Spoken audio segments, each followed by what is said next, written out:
Turn And off we this are chat back for bubble, another and I'm gonna episode go of live. Ronin's Den with Duality Complex, the Dragon X, and our friend Sardon the Magus from TikTok. We're here to talk about his book. So I'm going to actually turn it over to you, Sardon, to introduce your book and where you came up with the ideas and inspirations for it. We gotta do our sponsor first. Oh, that's right. How can we forget our sponsor? I am very sorry. That would be Dubby Energy. Head on over there. We're going to have a link to their website in the description of the video. Use the promo code Den Energy for discount on your first order. And 10% or 10% off. Spend $1,000. You get nine. You only pay 900. So don't spend that much. W Energy's delicious, but I got my free samples finally. I recommend Dub Sludge. It is fantastic. Anyway, back to Sardon. Yeah, so no, Did I do my math right? I think you did. I think so. Okay. So yeah, I don't know. When I started playing 3.5, sorry, 5e back in the day, there's a list of trinkets. Mm-hmm. Random list, 100 trinkets in there somewhere, and for all my characters, every time we'd start a campaign, they'd roll on that trinket list, and they would get a trinket, and I would write them a magic item because I think everybody should start the game with a magic item. My players badgered me for years until I wrote this book. I found an amazing artist, and it went from there. Okay. So it's called the Book of Counted Things. How'd you come up with the title for it? Objects. Objects. I'm sorry, objects. I years ago I came across this woman on the internet who's I think it was WordPress actually back in the day, who wrote a bunch of sad poetry, and she called it the Book of Counted Sorrows, and I really liked the name. Her poetry not so great. I hope she doesn't see this. But I have no idea who she is. It was just bad poetry like any of us probably wrote in high school, but really good name for a book. Hey, I mean, name is half the battle. You got to get people interested, right? So, yeah. Yeah, I completely stole it. Good times though. So you mentioned that it was you made items for your players at your table, and they basically yelled at you until you made the book. What actually made you decide to deviate from all of the magic items that are already in the system and decide, you know what, I'm gonna make my own? Really good at plot bunnies. I can't write full-length stories, but I can make a plot bunny with a hook that's amazing. So what I've tried, and you've seen in there, each of the items has a backstory, which gives a hook for a DM to draw their characters in. So I would create hooks for my players, especially ones who couldn't create really good backstories themselves. And a lot of times, depending on the magic item, that would help guide the the game when we got tired of going for the main quest. So my favorite one I wrote for somebody who did not appreciate it. There's a box in here called Chompers, and it's a cursed item where the first time I wrote it, it was attached to the person. It was a family curse, and it would eat corpses and give her hit points. But because it was an evil item, she hated it, and she played like 2 games and never came back. She was playing a paladin, and she didn't think she should have an evil item attached to her. Well, is it evil if it's eating corpses? I mean, they're already dead. You get more hit points if it eats live things. Oh, well, then that definitely makes it evil. But it doesn't have to be considered evil. Maybe you're having it eat like goblins that are terrorizing villages, or humans that have sketchy backstories. Like, it doesn't have to be evil. You can use it for good, right? Well, yeah, I agree, but it taught me something important, though. No matter how good of an idea I have, if it fundamentally opposes how the player wants to play their character, it's not going to make the game fun. So I should have took her at her word at the beginning and just made her a completely different magic item. Okay, so outside of Chompers, did you learn from that and start creating items with the players, or was it kind of, did you continue to make them apart from them? So what they do is they roll a D100 on the trinkets. They tell me the backstory that they have, race, class, and where they want to go with their character. And then I write up their magic item. For this one, I was given 48 hours to get set up for a group of people I never met before except for 2 players. And generally I have the input of my characters, and I play mostly with friends and family, so I've got a pretty good hold on what they're willing and not willing to enjoy in a game setting. Okay. So when I first... Sure. Oh, I'm sorry. Go ahead. Go on. No, I was about to say, don't you have stuff, Duality? Okay. You had a bunch of questions. I don't have like a giant, like a whole sheet of questions. I do have a few. So one of the things, when I first met or came across Sardon, it was on TikTok, and it seemed like every day you had a brand new magic item with a brand new backstory. You were taking requests for one. You actually you designed one for me for Order of Paladins that was guarding against aberrations that were trying to leak in through the Far Realms. Which one was it? I think that was the Seal of the Order. It was a cloth. Yeah, that was actually a pretty good one. Yeah, I really like that one. It made it into the rough draft of my 5e setting that will never ever see the light of day because it'll never be finished. How do you keep the creative process going when you're churning out that many items? And how do you ensure that they're going to be unique? I stop when I stop feeling creative. Okay. So I'm bipolar and pretty well medicated, but what I have learned over the years is not to push it. If it's no longer working for me, I'm just going to be churning out trash. At the time you came across my TikToks and we got to start following each other, I was in a highly creative mood, and I've got over 100 magic items that didn't even make it into the book, mostly from that, just from people giving requests and me giving them back. Okay. But yeah, no, it's mostly just stop when I'm not feeling it anymore, because this isn't my job. Like, if people like the book, great, but I've got a muggle job and I don't have to do this, so when it stops being fun, I stop doing it. Do you have any Okay. balance concerns when you're designing the items, or you just kind of just do whatever feels good? So with what we were doing there, I liked when people would give me videos, because the way someone talks about their character tells you a lot about what they're actually looking for, even if they don't know it. So balance concerns are part of it, but something like the give and take that was going on TikTok, it was basically just to make the people enjoy it. Now, there'd be people coming on, this is for a game where I'm playing and we have a sorcerer and an artificer. You could tell those people wanted something that's playable with their DM, so balance is more important at that point. But when it's just like, I have this idea for a bard who likes to beatbox, you can pretty much get as wild as you want, because it's likely it's never going to be used. Okay. But then you get the occasional ones where it actually means a lot to the person. So I would also go back and look at their videos. I had one person who had a lot of mental health issues, and she wanted that to kind of play into it. So I took a lot of time very carefully creating, I think it was called the Fractured Crystal, to play on the 2 parts. She was bipolar as well. That one actually took a couple weeks, whereas I'd have them done in a day for a lot of folks.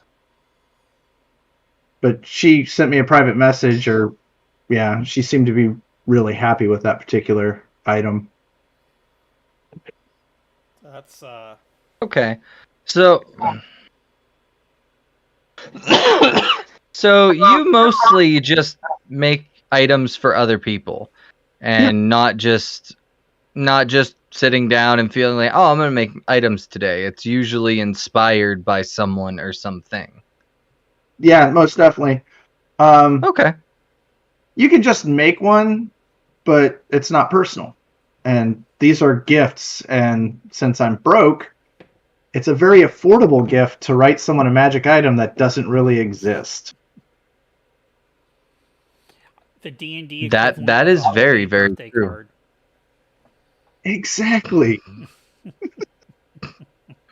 But all right, so in the process of writing and making a bunch of items, where do you draw a line between over completely just comical, nonsensical item versus something that actually might be useful or might be worth taking? Because I noticed one in there that's kind of right at that line, and it's the cod piece.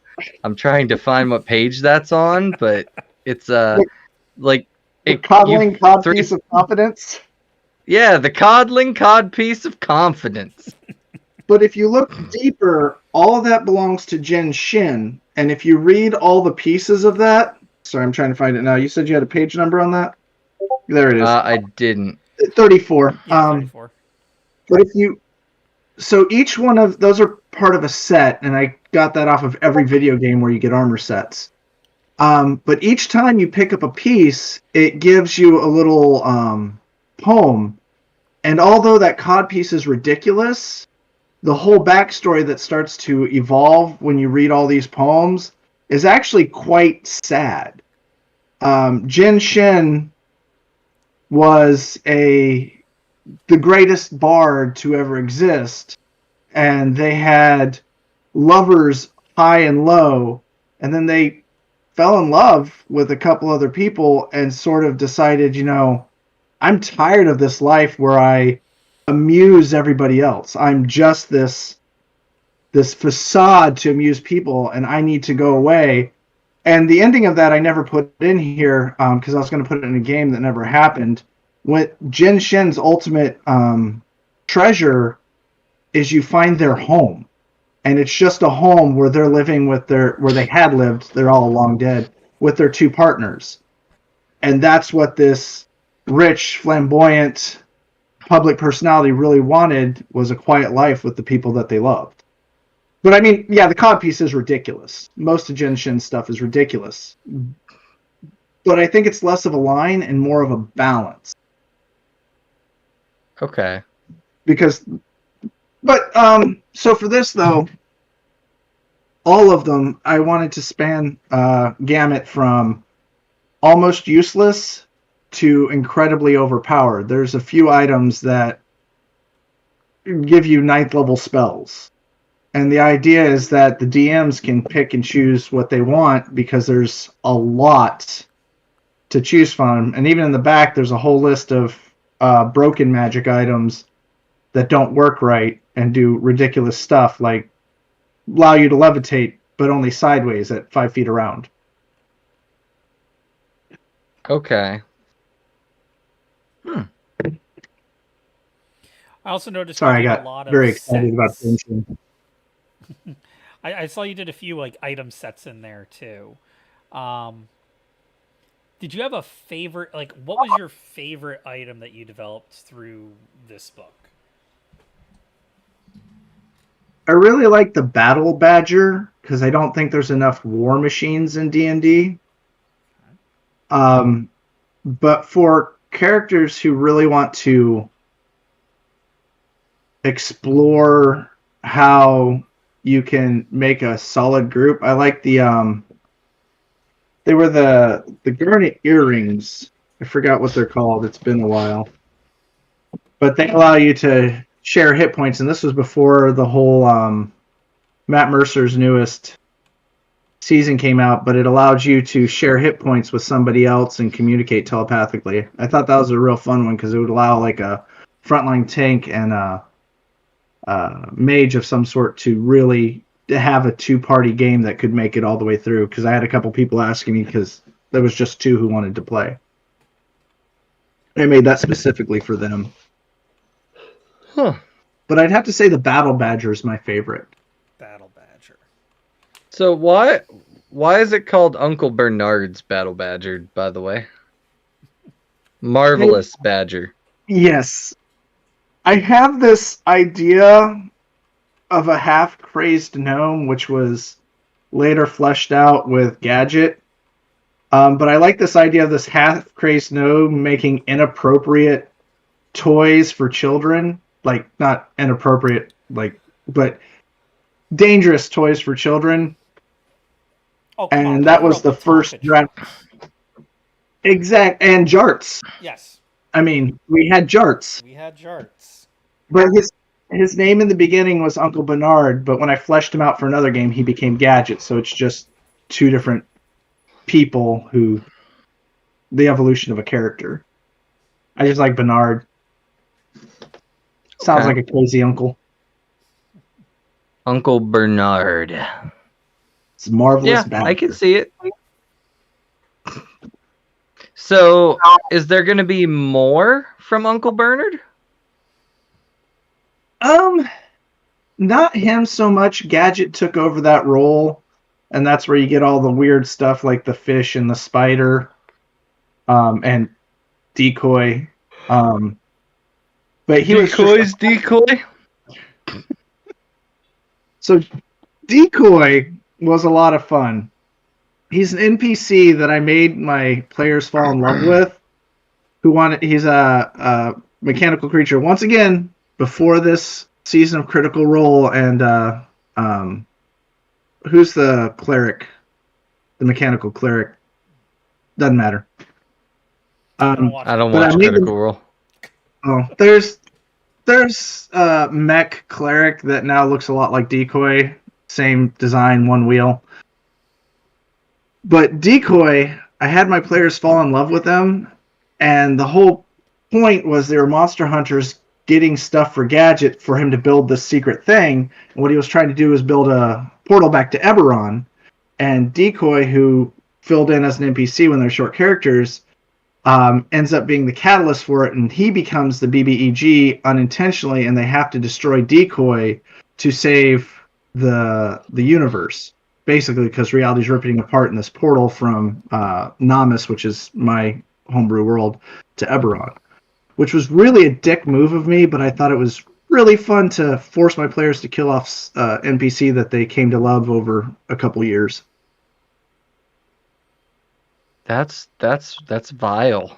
Yeah. Diabolical even. I've done it, so I can't say anything. But yeah, Decoy is fun. I saw that one, I'm like, okay, that's interesting. So just a little beatboxing bard. Just wants to make people happy. So I remember back when you were first starting getting this book put together, you were going through the whole Kickstarter process and all of that. What was that like, going from doing this for something that's just fun, making some TikTok videos, making your friends happy, to I'm gonna try and convert this to a product? What did that look like? Lots and lots of luck and a massive pain in the ass. Okay. So it's not just Kickstarter. So step one was finding an artist. I didn't even know where to look. This was before AI art was even a thing, but if I had to do it again, I would still go with a human artist. I went to a Facebook page and just said, hey, I don't even know what to ask for. I'm looking for an artist. And this person, Celia the Great, contacted me back, and we talked back and forth, and she's like, here's the questions you need to ask of an artist, and you're welcome to look at mine, but I'm going to help you through this process whether or not you take me as your artist. And she took her on as an artist, and she's amazing. All the art here is her, including the cover Well, the inside cover. There we go. I asked her to make Sardon look like me without making the top of my hair thinning. She was very kind to do that. Then I had to figure out how to format a book, which I didn't know how to do. So I had to learn InDesign. Once all that's put together, I had to learn how to distribute, and went with Drive-Through RPG, and then everything with TikTok. Had to TikTok and the Kickstarter. Like everything I had to learn on my own was batshit crazy. I would not start again nor recommend it to anybody. It was awful, just absolutely awful. Huh. That's a first here. I mean, chase your dreams, kids. It wasn't a slogging pain in the ass at all. Didn't make me want to put my head in the oven at all. Man, well, damn. I don't know. Like I've heard some horror stories, but I've also heard some people that are like, "Oh, it's nothing. It's easy. I did this and I did this, and oh, it was amazing, and it's easy to do. You should do it." Then I've heard people like you that are like, "Don't do this. Don't ever do this. This is terrible and the worst thing in the world." So. And I'm 44 and a bit of a Luddite. I'm really not good with anything computer, so maybe InDesign and all that would be a lot easier for the 20-somethings, the 12-year-olds, but not for me. Okay. So the program you used was InDesign. InDesign. So yes, Drive-Through RPG wants you to code with InDesign, and there's another one. InDesign is the one I could find more YouTube videos on, so I went with that. Okay. Once I figured it out, it's fairly user-friendly, even for me, but it was still a lot of figuring it out. And in the book, I can see the errors that happened with trying to put the pictures in different places. There's stuff in there that's still just wrong. One page has a border on it, like just a black line border, and it's the only one in the entire book, and I couldn't get rid of it. I resubmitted the book like 5 times. I couldn't figure out how to get rid of it.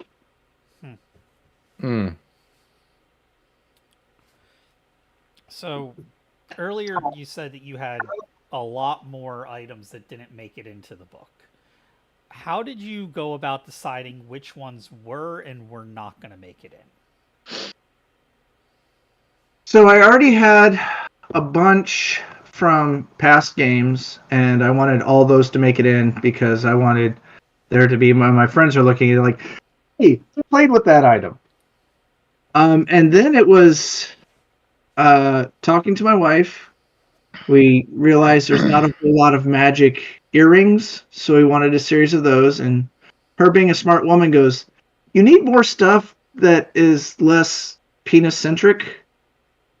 Some items that would be more traditionally female-centered, so I tried to do some of that. And then I thought I was watching a whole lot of Naruto at the time, so I wanted to do a whole series of ninjutsu related stuff. So I did the entire origami section, mostly based off Naruto.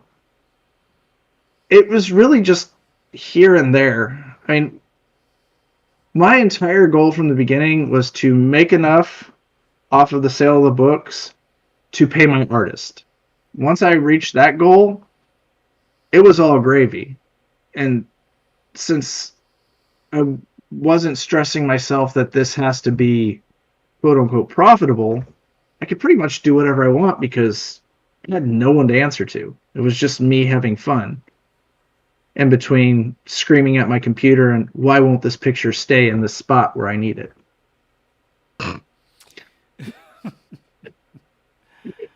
For the love of all it's fucking holy. I mean, that is half the battle, getting it to stay where you want it to be. Oh, formatting's But let me tell you the biggest problem I had.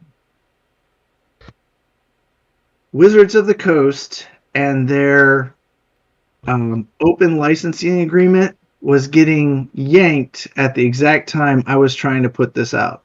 I remember. So every D&D nerd out there is like, this company sucks and I'm never playing again and I'm backing off. I'm like, I'm I already paid a couple $1,000 for high quality art, and I really want this book to make it. And then I didn't even know if I was going to be able to make the book because D&D Wizards was saying that they can take all that art and use it however they want, and I'm not about to put this artist's stuff out there for some corporation to use because that's not what she and I agreed on.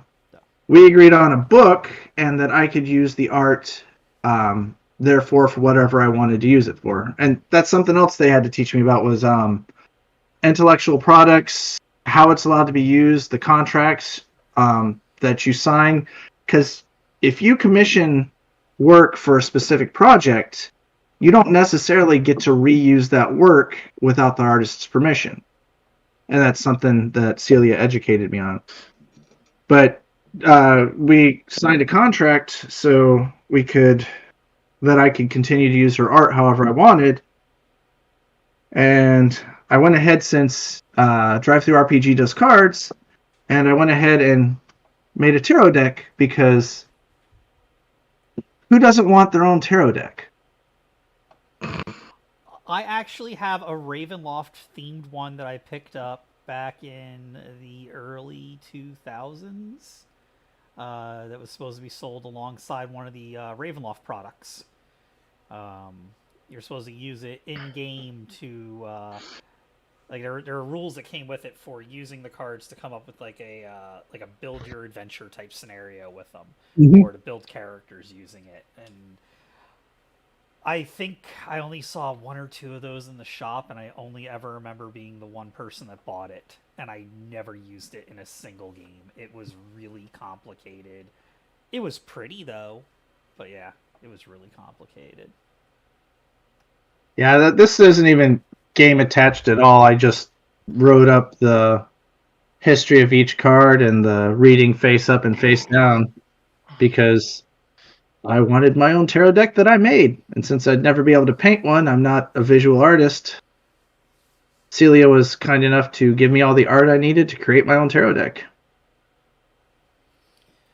Let's see. But that was awesome of them. Oh yeah.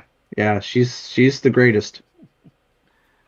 Speaking of anybody watching this, if you need art for anything, Celia, just look her up on. Oh, she changed her name on the TikToks. I'll have to figure that out later.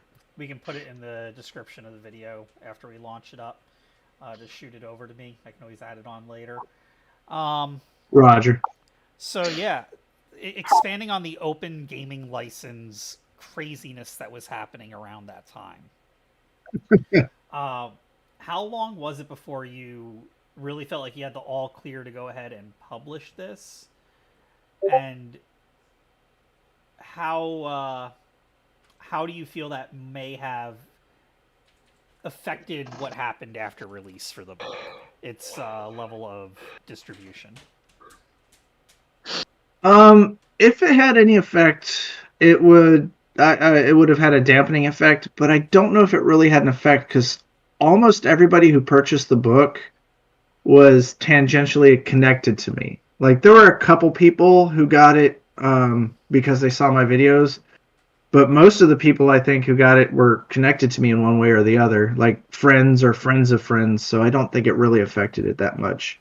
But what it did do is I will be taking, if I do a next book, I'll be taking the OGL from Pathfinder, Green Ronin, and all those folks who are making an OGL, and make sure that I'm not using wizards next time. Because isn't that called the Orc? Yes.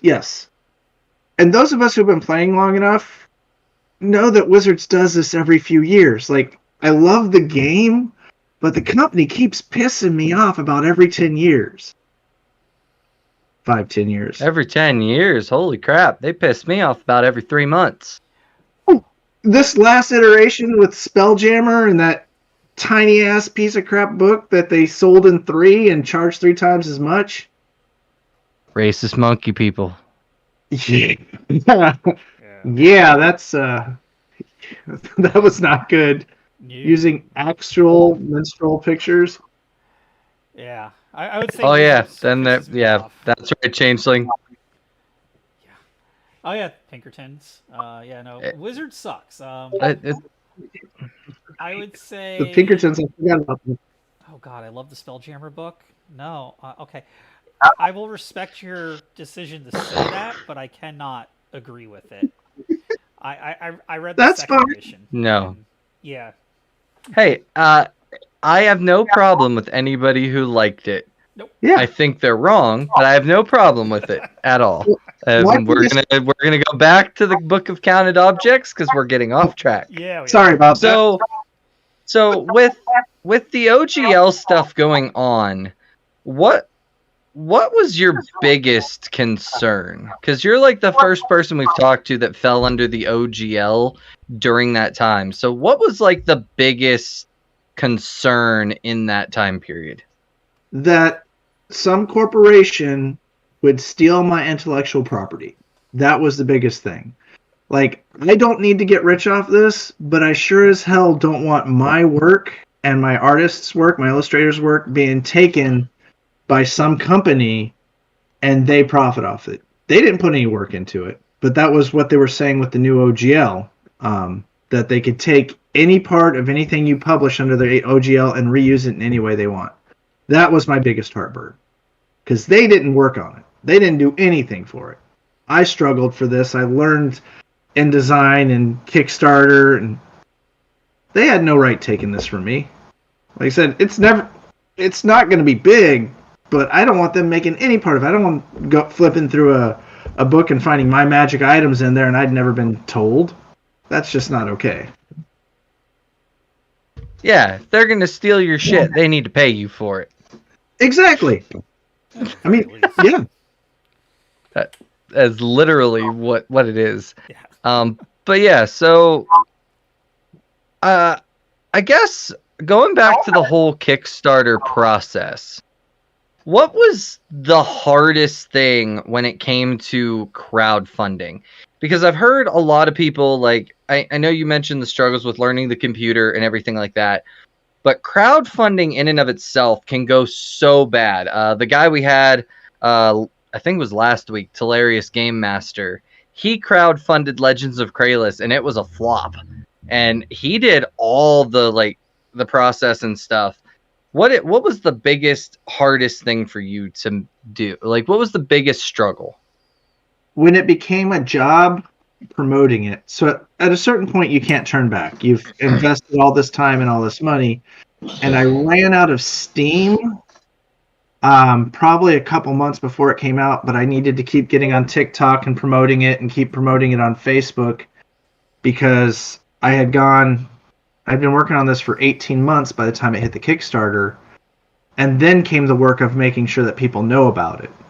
But I was at that point where I was just done. I didn't want to touch this anymore. I had reached peak magic item, but I needed to keep getting back on TikTok and Facebook every day and like reading excerpts and pushing the product, and that was the biggest problem for me because I needed that to go through so I could justify the money I'd already spent on art. And it wasn't even all the time I'd spent. I wanted to make sure that I made back that money because I've got a 9 to 5, and while my wife was incredibly supportive, I didn't want to be like, hey babe, all that money I've spent over the last 18 months, we're not going to see any of that back. But So, I mean, go ahead. Your Kickstarter did fund, correct? Yeah, no, it hit Okay. just over the mark, which was Okay. fine with me. So when it was actually funded, the campaign ended, everything was a success. What were your emotions at that point? Because I know some of the people I've talked to who have done Kickstarters or crowdfunds, some of them are like, the minute it funded, it was more stress because now I have to actually do this. I have to print this. But then I've had people like, it was a relief. I took a week off. I did not look at anything. I did not touch anything. I took a vacation and came back and got to work. What was your experience with that? So other than the tiers I had, there was a signed copy tier, and there was a tier where Celia would pin a personal magic item ink draw in the cover for the people. So all the work I had left to do was to send out the signed copies and the ink copies. Otherwise, Drive-Thru RPG took care of all of the rest. So people got their orders through this company. Now, they take a fair chunk of the money from the sales, but I didn't have to worry about anything. So, yeah, it was a relief. It was making sure those people who got those higher tiers got what was promised. But other than that, yeah, I was done. I don't even think I played D&D again for a couple months because I was just, yeah, the relief. And then making sure the people got what they ordered. So what is the process with working with Drive-Thru RPG? Because like I've met people who have posted stuff on the DMs Guild with Wizards of the Coast, and it's a nightmare. The amount of money they take from you on the DMs Guild is awful. How is it with Drive-Thru? Because I've never met anyone who's actually worked with Drive-Thru, so that's kind of interesting. I want to know more. There's I don't even remember how much they take per copy. I think it's around 33%. But on the other hand, I don't have to do anything. I don't even know when people are buying my stuff, except I'll occasionally get a check. Once you make over a certain amount, you can decide what that amount is. They'll Drive-Thru will put the money into your account. But once it's uploaded, and it's fairly simple to upload, it just has to be an InDesign. And once you learn the system, but you can learn it all on YouTube. I just left it. Like anybody can go to Drive-Thru RPG and look up Book of Counted Objects, and there's the hardcover, the soft cover, there's the PDF if they want to download that. I've got that for free. Y'all can have it. I made my money back. Go to Drive-Thru and get the PDF for free, and the tarot cards with the tarot book. And I don't have to do anything, and I love it. Now, I would never use DM's Guild because they're connected to Wizards, and I'm still a little crusty about making me sweat so bad when I first started putting this out. Oh, definitely. And this is not just to you. This is to everyone out there. Everyone, listen to me. If you post anything on the DM's Guild, which is Wizards of the Coast own, read the terms of service. They own it. You don't own it anymore. That's the reason Matt Mercer and all them with Critical Role can't use the Blood Hunter outside of Wizards of the Coast products. That's the reason they can't use the Gunslinger outside of Wizards of the Coast products. Because once you put it on the DM's Guild, they own it. Do not use the DM's Guild unless you absolutely want Wizards of the Coast to own your product. Yes, you'll make money on it there, but they own it. You do not own it. And that's in the terms of service. Do not do it. That's my rant. If you're going to produce D&D content, make sure you read the OGL. There's certain things you can't use, and no one wants a corporation trying to steal what they've created. You can't use like Beholder or Big B's Hut. Basically, they have a whole list of things, names basically, that you can't use, but everything else is open. But like don't use it or they'll send the Pinkertons after you. Literally. I didn't even know they were still around. The villain corporation will send the villain goon squad that they have on payroll. The villains from Red Dead Redemption 2, Wizards of the Coast has them on payroll. So how hard was it to avoid all of those forbidden names or things while you were putting yours together? Not super hard.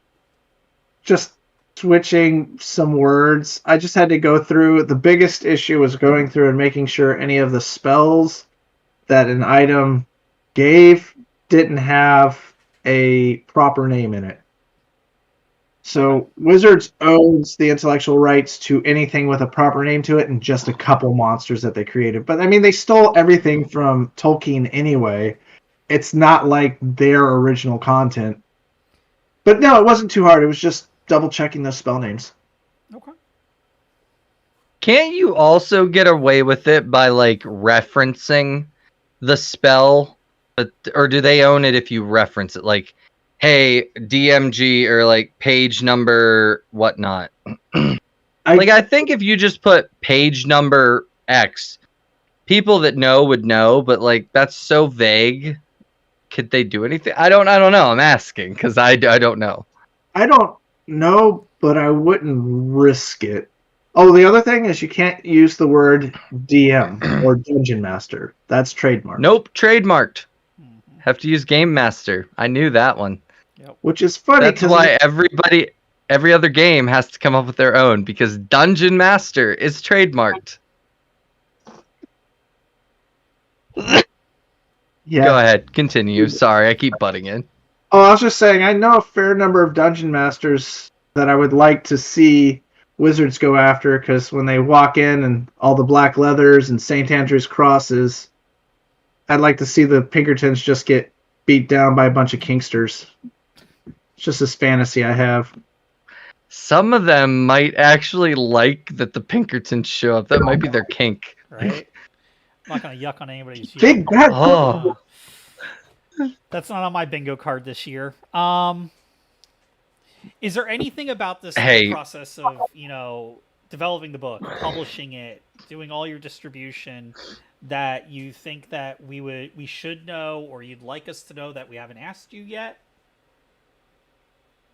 My biggest piece of advice is, if you don't really enjoy what you're doing, you can find this to be a huge slog. And the second advice is, find people in your online community to help you.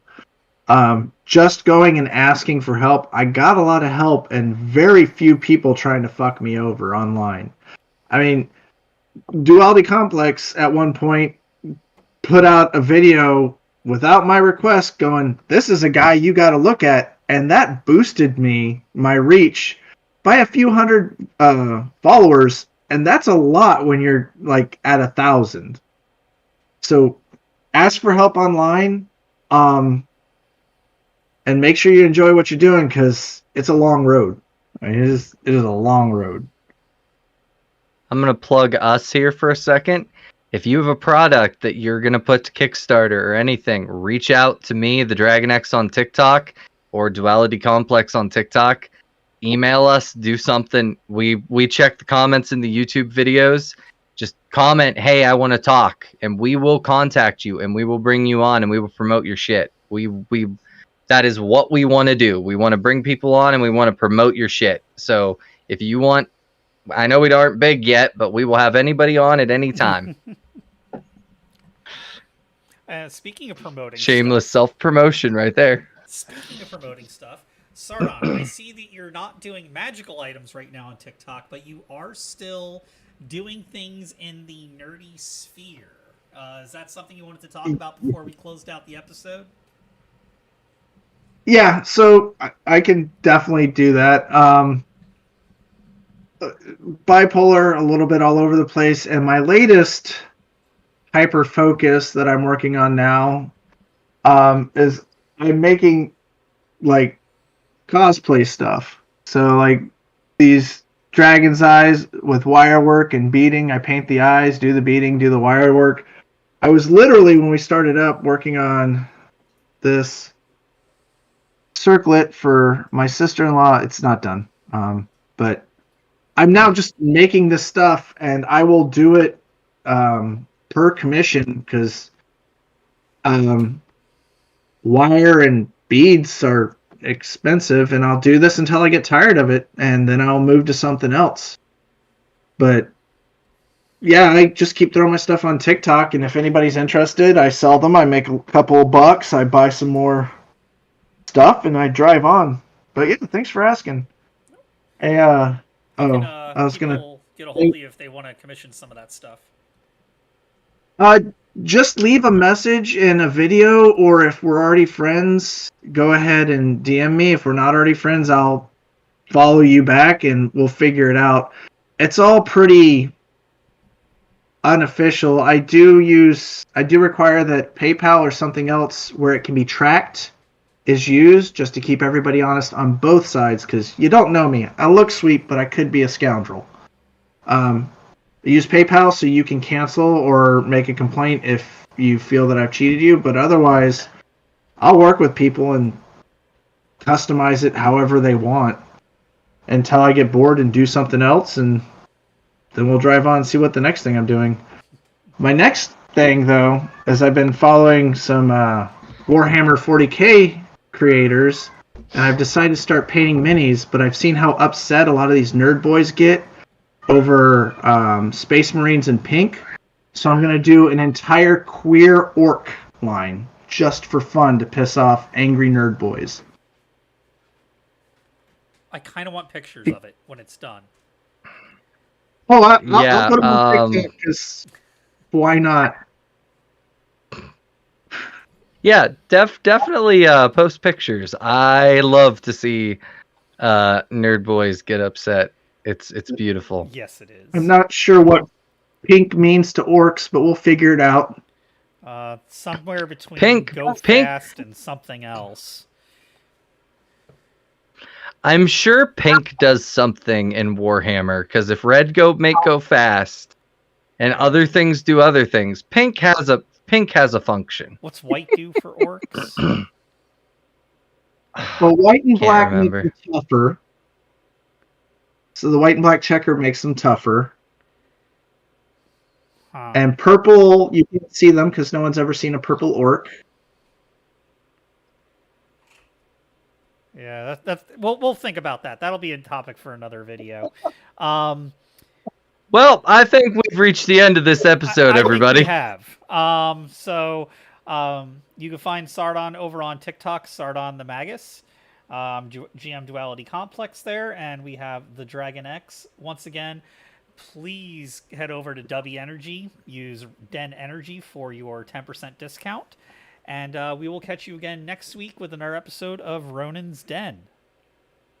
If I can make one last plug. Yes. Don't come in asking. Oh, please don't come in asking for the book. If you want the book, just go to DriveThruRPG because I'm not selling them from my house. Just buy it there. The Book of Counted Objects, just to clarify one last time. At DriveThruRPG. Well, thank you, everybody, and we'll catch you again next week with another episode of Ronin's Den.